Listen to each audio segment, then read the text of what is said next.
Tuhan, sebentar lagi kami akan mendengarkan firman-Mu. Berkata-katalah ya Tuhan, melalui sabda firman-Mu. Bila firman yang kami dengar, boleh kami nikmati, boleh kami lakukan di dalam kehidupan kami hari lepas hari. Terima kasih Tuhan. Kami hancurkan segala kuasa iblis setan roh jahat yang mengganggu ibadah, yang mengganggu firman-Mu ya Tuhan. Kami tolak di dalam nama Yesus. Terima kasih Tuhan.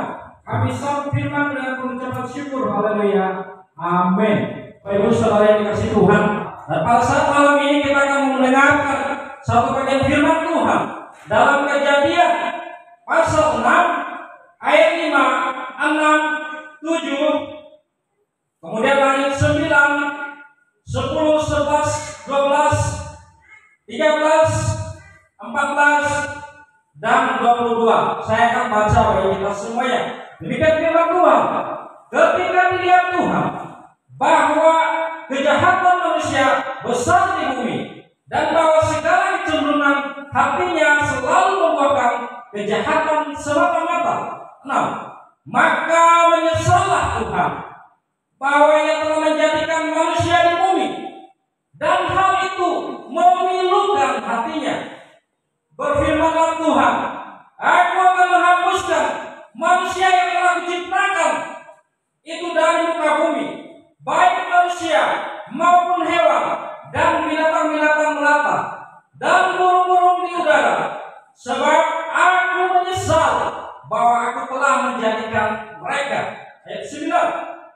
Inilah riwayat Nuh.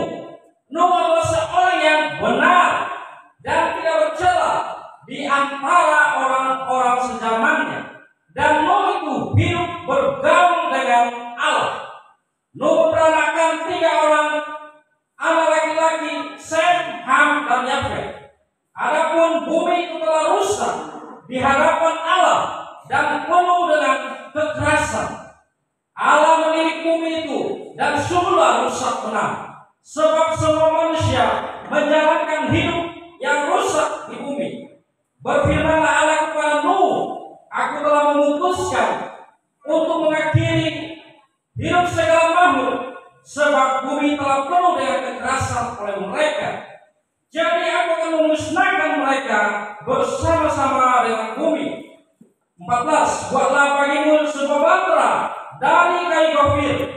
Batra itu harus kau buat berpetak-petak, dan harus kau tutup dengan pakal dari luar dan dari dalam. Ayat ke-22. Lalu Nuh melakukan semuanya itu tepat seperti yang diperintahkan Allah kepadanya, demikianlah dilakukannya. Saya ulangi ayat 22. Lalu Nuh melakukan semuanya itu tepat seperti yang diperintahkan Allah kepadanya, demikianlah dilakukannya. Bapak Ibu Saudara yang dikasihi Tuhan, saya akan memberikan satu tema bagi kita pada saat malam ini. Hidup berkenan di hati Tuhan. Bapak Ibu Saudara yang dikasihi Tuhan, menjadi orang Kristen tidak segampang yang kita pikirkan, Bapak Ibu Saudara. Menjadi orang Kristen, kita harus benar-benar mengikuti teladan Kristus. Di sini kita belajar bagaimana hidup berkenan di hati Tuhan. Saudara-saudara, saya percaya kita semua yang bekerja, ketika kita melakukan segala sesuatu tepat seperti yang diperintahkan oleh atasan kita, perasaan atasan adalah dia akan senang, dia akan bahagia, betul atau tidak? Demikian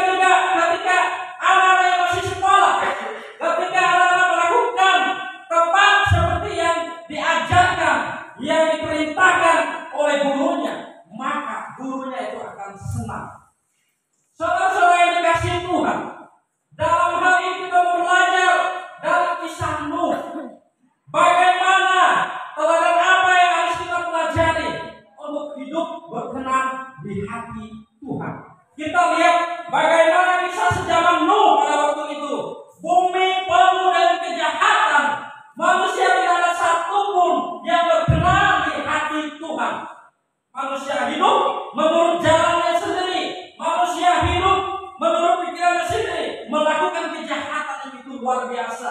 Saudara-saudara, kita melihat bahwa Allah dikatakan di sana menyesallah Allah. Saudara-saudara, tidak ada kata yang paling menyedihkan ketika seorang atasan berkata, menyesal saya menerima kamu bekerja di tempat saya. Benar atau tidak?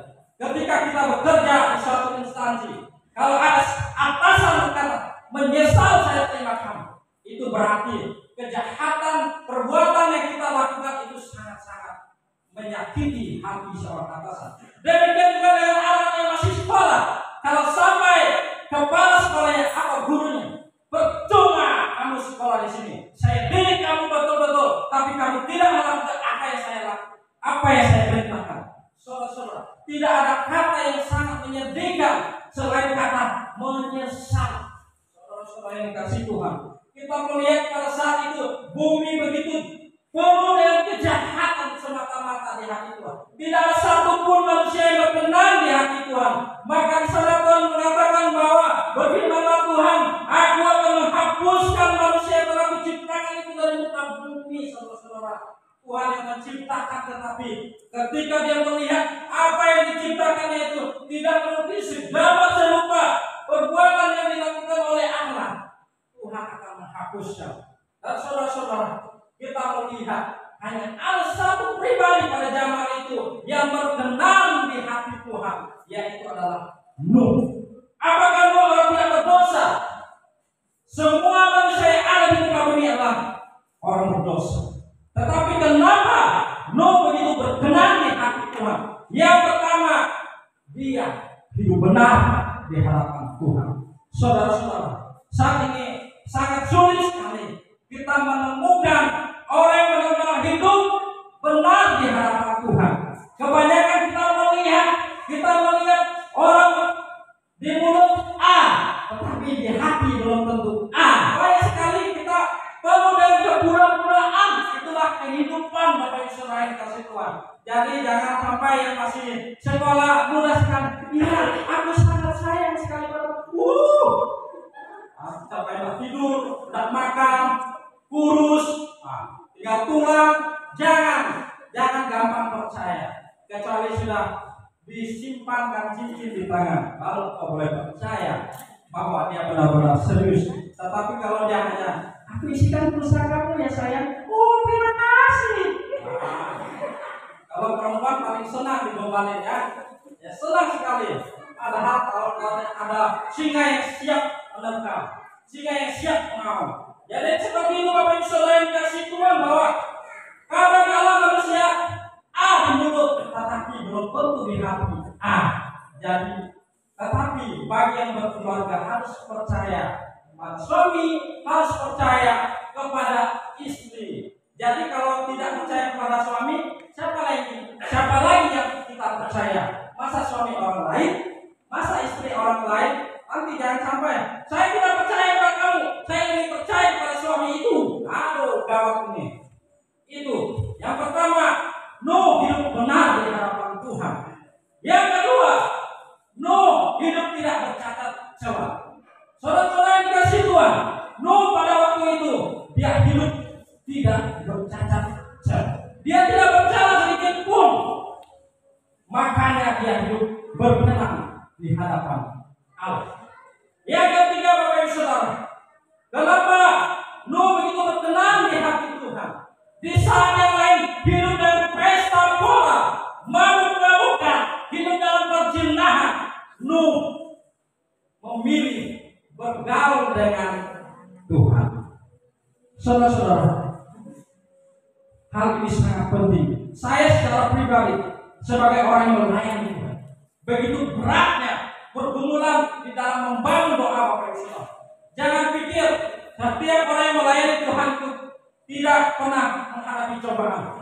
Pergumulannya sangat berat. Makanya ketika saya ditegur oleh firman Tuhan, saya menyanyi lagu itu dan saya menangis. Dan Tuhan katakan, sampaikan firman Tuhan. Kenapa Bapak Ibu Saudara? Hari-hari ini, akhir-akhir ini, apakah hari-hari baik? Kalau Bapak Ibu menyadari, hari-hari ini mendekati seperti kisah pada zaman Nuh. Bapak Ibu perhatikan bahwa kejahatan-kejahatan yang ada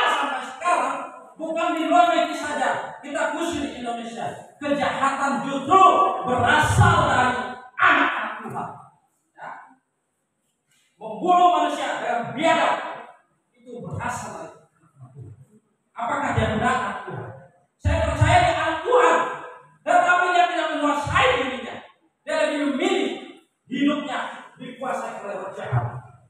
Kita lihat peristiwa, mulai berawal dari peristiwa Sambo.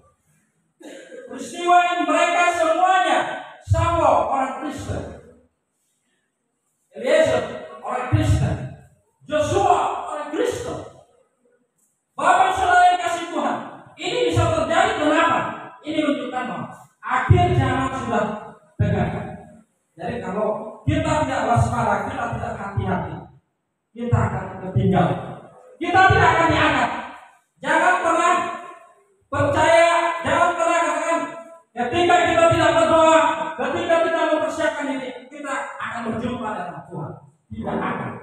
Saudara-saudara yang dikasih Tuhan, kemudian kalau saudara perhatikan di YouTube, bahkan yang lebih mengerikan lagi, seorang pendeta membunuh pendeta. Ini lebih mengerikan lagi Bapak Saudara. Orang yang berkali, bahkan saya perhatikan dia adalah seorang psikiater anak yang berkebutuhan khusus untuk mendidik, membimbing KKB. Seorang ini bisa melakukan kejahatan yang begitu luar biasa. Tidak ada kejahatan yang begitu luar biasa selain menghabisi nyawa sesama manusia. Kita masih ingat peristiwa Kain dan Abel, ya. Bagaimana dia menghabisi nyawa adiknya. Saudara-saudara, kutukan paling besar adalah menghabisi nyawa sesama manusia dan tidak akan pernah tenang di dalam kehidupannya. Saudara-saudara yang dikasih Tuhan, kita hal-hal ini sangat mengerikan akhir-akhir ini, saudara-saudara. Karena itu Tuhan mengingatkan kepada saya untuk menyampaikan firman Tuhan ini. Ayo kembali kepada Tuhan, berkenanlah di hati Tuhan. Kita melihat banyak sekali orang tidak mau lagi datang ke gereja. Saudara-saudara, ketika minggu yang lalu saya perhatikan sekitar kurang lebih 20 atau 20-an, ya, ibu-ibu yang tampil, ya, tampil bersaksi nyanyi di sini. Tetapi saat saya mengalihkan pandangan saya ke kursi, bapak-bapaknya bisa dihitung 1, 2, 3, 4, 5. Padahal bapak adalah seorang yang menjadi contoh, yang menjadi teladan. Nah, bagaimana keluarga bisa aman kalau seorang yang menjadi pemimpin tidak membawa yang dididiknya kepada Tuhan? Bapak Ibu Saudara, ini sangat-sangat mengerikan. Tetapi inilah fakta bahwa kejahatan semakin menguasai manusia. Manusia sulit melakukan yang baik. Saya sangat menyadarinya. Sulit sekali. Dan saya puji Tuhan, diingatkan oleh Tuhan. Satu minggu ini saya jam 3 bangun terus. Karena saya tahu akhir-akhirnya kejahatan begitu luar biasa. Kita akan disibukkan oleh berbagai hal, Bapak Ibu Saudara. Dulu sebelum saya ada les dan sebagainya, kita bisa rutin berdoa. Dengan durasi yang lama. Tetapi dengan banyak sekali kesibukan, kita mulai capek, mulai lemah. Disitulah iblis mengambil kesempatan untuk membuat kita jauh daripada Tuhan, untuk membuat kita tidak dekat dengan Tuhan. Nah, ketika itulah saya mulai belajar kembali. Ternyata memang benar, pekerjaan kita bisa membuat kita jauh daripada Tuhan. Ya, pekerjaan kita, istri kita, suami kita bisa menjauhkan kita dari Tuhan. Tetapi ingatkan pasangan kita, kalau mereka mulai jauh, ingatkan, Pak, ayo kita ke gereja. Ma, ayo kita ke gereja. Jangan ada, Pak, ingat ya, hari Minggu kita ke mall. Ma, ingat ya, hari Minggu kita ke Pasir Panjang. Nah, itu berbahaya. Bapak Ibu Saudara yang dikasih Tuhan, itulah 3 teladan yang diberikan oleh Nuh kepada kita. Bagaimana dia hidup berkenan di hati Tuhan. Dan yang terakhir, lalu Nuh melakukan semuanya itu tepat seperti yang diperintahkan oleh Tuhan. Saudara-saudara yang dikasih Tuhan,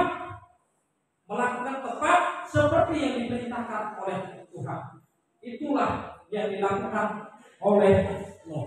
Dan saya pribadi ketika ditugaskan oleh Bapak Gembala, saya semaksimal mungkin untuk melakukannya. Karena ini adalah bukan seolah-olah Pak Gem memerintahkan saya, tetapi itu adalah Tuhan yang mengutus Bapak Gembala untuk mengingatkan saya ketika saya menjauhkan diri saya dari firman Tuhan, hidup saya akan berantakan. Demikian juga dengan kita, terutama adik-adik, jangan lengah, ya. Tantangan kalian sangat luar biasa, ya, sangat luar biasa, berbahaya sekali tantangan. Maka dari itu, marilah kita hidup berkenan di hadapan Tuhan dengan hidup benar, dengan tidak bercacat celah, bergaul dengan Allah, dan melakukan apa yang Tuhan perintahkan kepada kita. Itulah yang Tuhan kehendaki.